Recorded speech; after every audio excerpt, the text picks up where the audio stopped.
Zaslužuje li Trump Nobela za mir?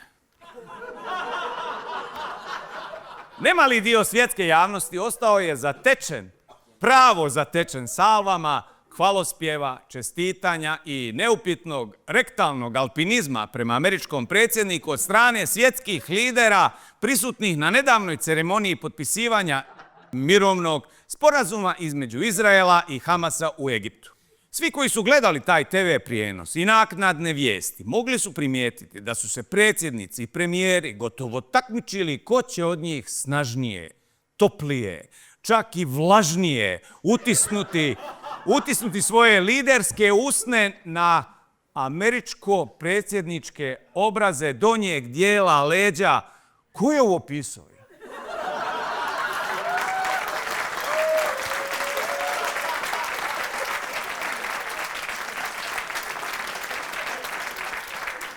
Fino kažeš guzica, brate.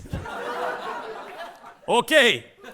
Pažljivi gledaoci mogli su primijetiti da među njih 20-ak nije bilo nikoga od naših, od ovdašnjih političkih gromada, što i nije iznenađujuće. Međutim, ono što je bilo iznenađenje je da je već sutradan predsjedništvo Bosne i Hercegovine jednoglasno uputilo prijedlog da se predsjednika Sjedinjenih Američkih Država nominuje za Nobelovu nagradu za mir. Za sljedeću godinu, jer mu je ova ovogodišnja utekla za... A zbog čega će Venezuela već svakako platiti svoju cijenu.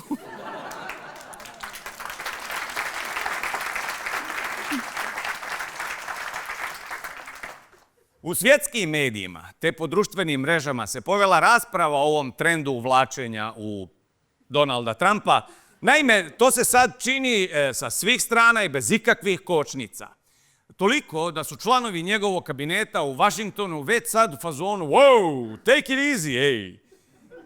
Naši analitičari došli su do zaključka da je u pitanju svojevrsna urota, koja je još prošle godine, čim je bilo jasno da će Trump dobiti izbore, potekla iz vrlo uskih poslovnih i akademskih krugova u Americi, a koja se onda proširila u vidu instrukcije prema političkim liderima u ostatku svijeta.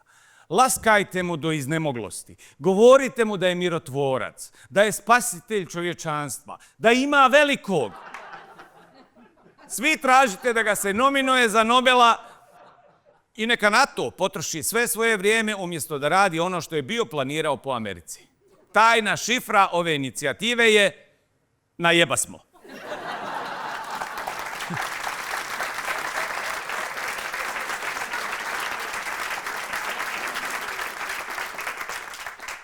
Zaključak pokretača bio je da sve treba krenuti iz Europe kako bi predsjednik to shvatio ozbiljno, jer bijelci su i takve jelte on jedino i sluša, te se onda postavilo pitanje iz koje zemlje?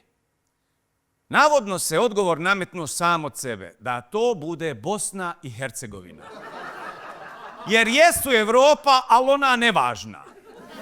Izvori navode da je i taj dogovor postignut iznenađujuće lako, te da su troje članova predsjedništva pojedinačno tražili samo po jednu kontrauslugu. Da se makne Milorada da se makne, maknuti Milorada,